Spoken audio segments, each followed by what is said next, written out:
പണ്ടൊക്കെ പ്ലാവും മാവും ഒക്കെ ഇല്ലാതിരുന്ന വീടുകളില്ല അല്ലെ. തന്നെ മുളച്ച് പറമ്പിന്റെ എവിടെയെങ്കിലും മുക്കിലും മൂലയിലൊക്കെ കുറേ പ്ലാവും മാവും ഒക്കെ ഉണ്ടാവും.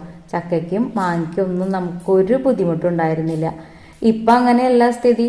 നമുക്ക് വേണമെങ്കിൽ നമ്മൾ വാങ്ങിച്ചു കൊണ്ടുവന്ന് നല്ലോണം നോക്കി എടുത്ത് വെച്ചാലാണ് നമുക്ക് ഒരു ചക്കയും മാങ്ങയൊക്കെ നമ്മുടെ വീട്ടുമുറ്റത്ത് പറമ്പിലൊക്കെ കിട്ടുന്നുള്ളൂ.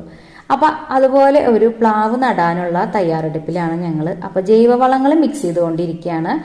ഇത് വേപ്പിൻ പിണ്ണാക്കുണ്ട്, എല്ലുപൊടി ഉണ്ട്, ചാണകപ്പൊടി, മൂന്നും കൂടിയിട്ടാണ് മിക്സ് ചെയ്തിട്ടാണ് നമ്മൾ പ്ലാവ് നടാൻ പോകുന്നത്.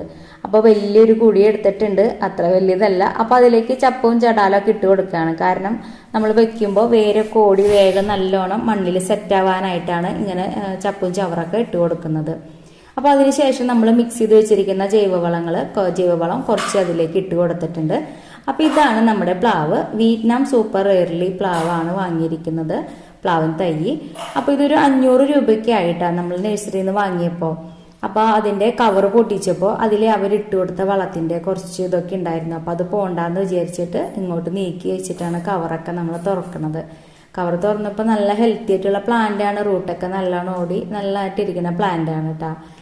അപ്പോൾ ഇനി നമുക്ക് അതിലേക്ക് എടുത്ത കുഴിയിലേക്ക് അതിൻ്റെ മുകളിലേക്ക് വെച്ച് കൊടുക്കാം. അപ്പോൾ അതിന് അങ്ങോട്ടും ഇങ്ങോട്ടും വളവും ചെരുവൊക്കെ ഉണ്ടാവും വെക്കുമ്പോൾ. അപ്പോൾ അതൊക്കെ ഒന്ന് നോക്കി സെറ്റ് ചെയ്ത് വെക്കുക, അല്ലെങ്കിൽ ചെരിച്ച് വെച്ചാൽ ഒരു സൈഡിലേക്ക് തന്നെ ചെരിഞ്ഞു പോവും. അപ്പോൾ അതുകൊണ്ട് തന്നെ ഒന്ന് കറക്റ്റ് ചെയ്തൊക്കെ ലെവലൊക്കെ ഇതൊന്ന് വെക്കുക.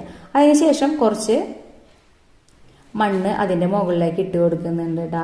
അപ്പോൾ അവർ പറഞ്ഞത് ഇപ്പോൾ ജൈവവളങ്ങൾ കൊടുത്താൽ മതി, പിന്നെ 2 മാസം കൂടുമ്പോൾ കുറച്ച് ഇംഗ്ലീഷ് വളം അങ്ങനെയൊക്കെ കൊടുത്ത് നല്ലോണം കുഞ്ഞു കുട്ടികളെ നോക്കുന്ന മാതിരി വേഗം നന്നായിട്ട് നോക്കി കഴിഞ്ഞാൽ, ഭക്ഷണമൊക്കെ കൊടുത്ത് നല്ല വളങ്ങളൊക്കെ കൊടുത്ത് നോക്കി കഴിഞ്ഞാൽ നമ്മുടെ പ്ലാവ് 1-2 വർഷം ആകുമ്പോഴേക്കും കാശ് നല്ലോണം ചക്കയ്ക്ക് ഉണ്ടാവും എന്നാണ് പറഞ്ഞത്.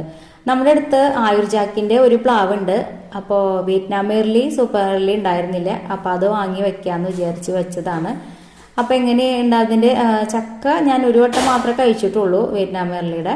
നല്ല ടേസ്റ്റുള്ള ചക്കയാണ്. അപ്പം നമുക്ക് വേണമെന്നുണ്ടെങ്കിൽ നമ്മൾ വാങ്ങി വെച്ച് നല്ലോണം ഒക്കെ സെറ്റാക്കി എടുത്ത് ഒക്കെ എടുക്കണമല്ലോ. അപ്പോൾ ഇനി ഇത് കഴിഞ്ഞാൽ അടുത്ത പണി നന്നായിട്ട് നനച്ചു കൊടുക്കാമെന്നാണ് കേട്ടോ.